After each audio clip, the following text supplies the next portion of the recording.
Hello dear student.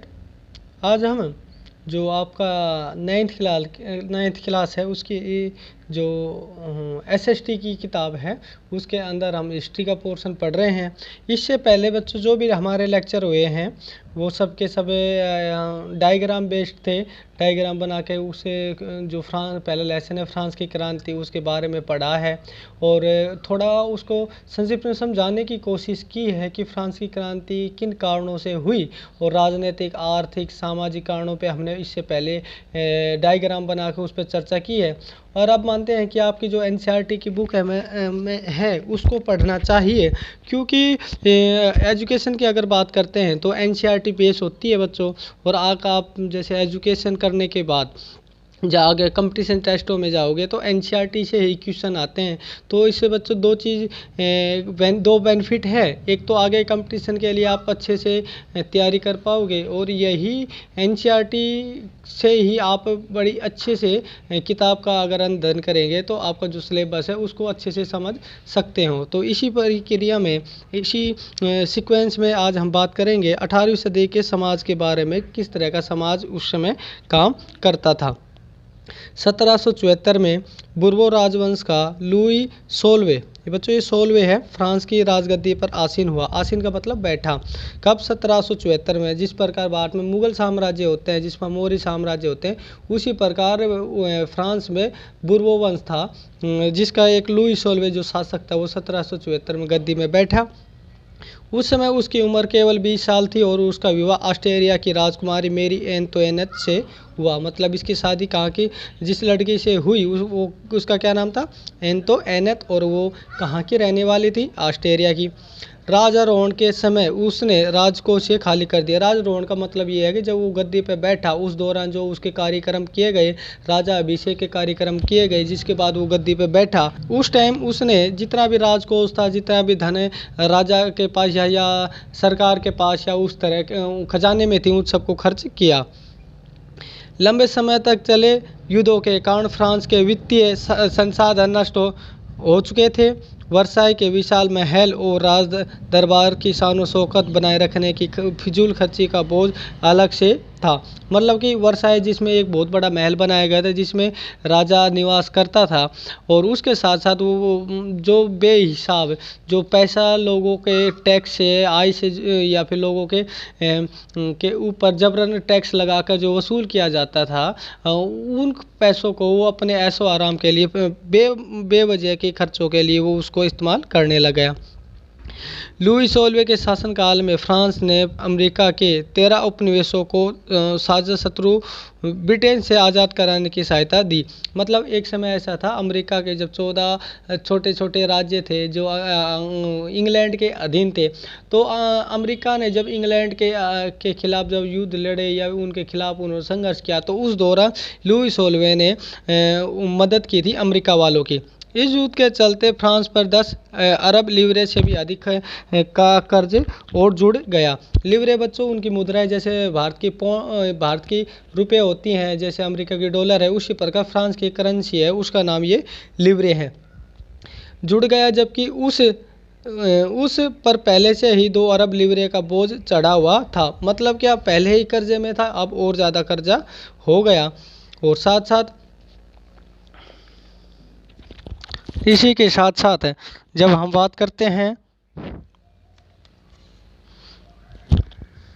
जब सरकार ने कर्जदाता पर 10% ब्याज की मांग करने लगे। मतलब जिन लोगों ने सरकार से कर्जा दे रखा था वे ये लोग ये कहने लगे हमें 10% ब्याज की दर से आप रुपये वापसी दोगे। मतलब ब्याज की जो दर थी वो बहुत ज़्यादा उन्होंने बढ़ा दी गई। फलस्वरूप फ्रांसीसी सरकार अपने बजट का बहुत बड़ा हिस्सा दिनों दिन बढ़ते जा रहे कर्ज को चुकाने पर मजबूर हो गई। मतलब जो कर्ज ले रखा था, जो उनके आय के साधन, जो उनसे रुपया जो आता था वो विकास की जगह न लगाते हुए सरकार सारा का सारा ज़्यादातर रुपया जो कर्ज ले रखा था उसको उतारने में लग गई। अपने नियमित खर्चों, मतलब कि रोजाना के खर्चे, सेना के रखरखाव, राज दरबार, सरकारी कार्यालयों और विश्वविद्यालयों को चलाने के लिए फ्रांसीसी सरकार करों में वृद्धि के लिए बाध्य हो गई, पर यह कदम भी नाकाफी था। मतलब सरकार को अपने रोजाना के खर्चे करने के लिए, सेना के रखरखाव के लिए दरबार में या सरकारी कर्मचारी हैं उनके ऑफिसों को ठीक रखने में और साथ साथ यूनिवर्सिटियों को चलाने में वो ये मानती थी कि अगर हम टैक्स बढ़ा देंगे तो हमारा काम आसानी से चलेगा। लेकिन केवल बच्चों ये करो में वृद्धि या टैक्स बढ़ा देने से ही ये काम नहीं चलने वाला था। 18वीं सदी में फ्रांस समाज 3 एस्टेट में बटा था और केवल तीसरे एस्टेट के लोग ही कर देते थे। मतलब आपसे पहले जो बताया था कि समाज 3 वर्गों में बटा हुआ था। पहले वर्ग में राजा लोग आते थे, फिर पादरी आते थे, फिर जो तीसरा था जिसमें मजदूर किसान लोग शामिल थे वही क्या देते थे, टैक्स देते थे। वर्गों में विभाजित फ्रांसीसी समाज वर्गों में विभाजित फ्रांसीसी समाज मध्यकालीन सामंती व्यवस्था का अंग था।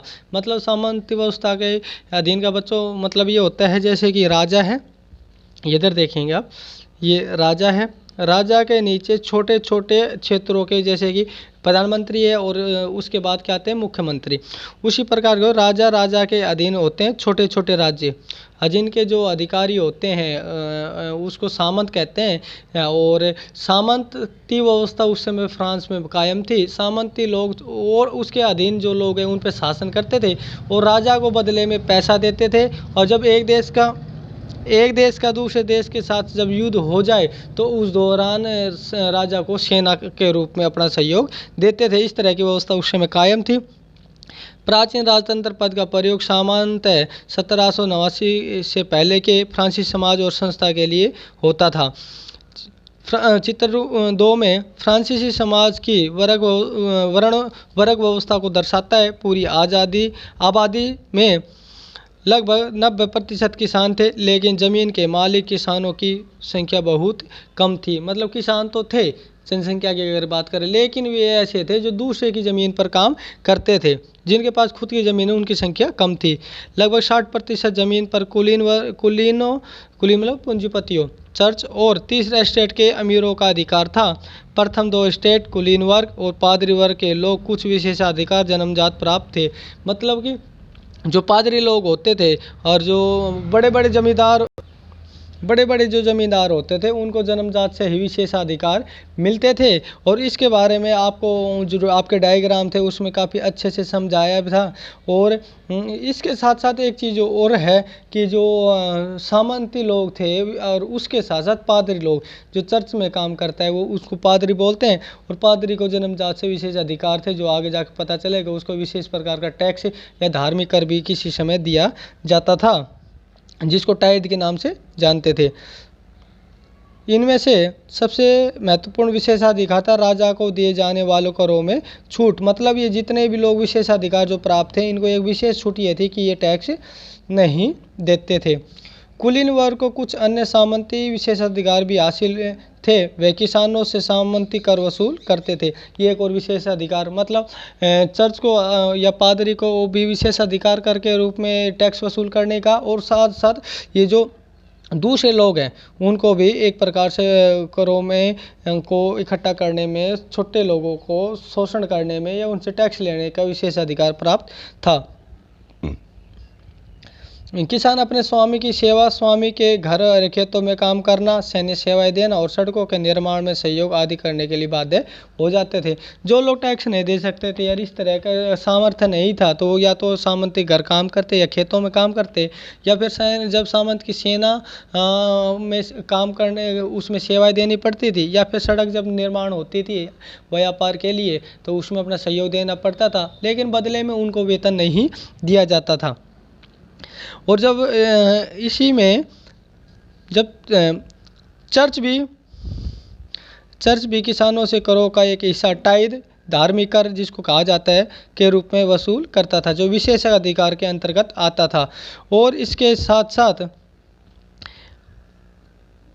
ऊपर से तीसरे स्टेट के तमाम लोगों को सरकार को तो कर चुकाना होता था। मतलब 2 तरह के कर थे, एक तो जो पादरियों को दिया जाता था जिसको हम टाइद कहते हैं, और दूसरा कर था जो राजा को दिया जाता था जिसको हम टाइल के नाम से जानते हैं, जिसको प्रत्यक्ष कर जाता था, और अन्य अप्रत्यक्ष कर भी लगे हुए थे।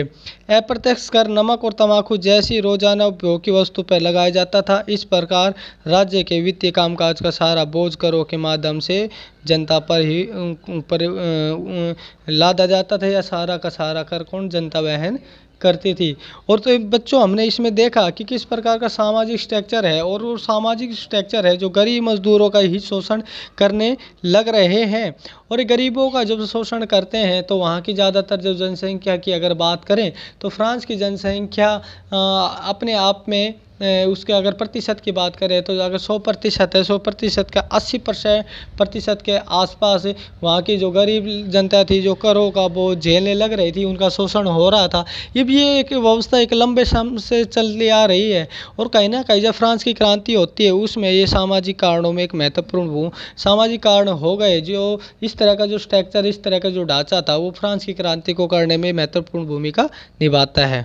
तो बच्चों आज के लिए इतना ही, कल इसका आगे का पार्ट पढ़ेंगे। आज के लिए इतना ही, धन्यवाद।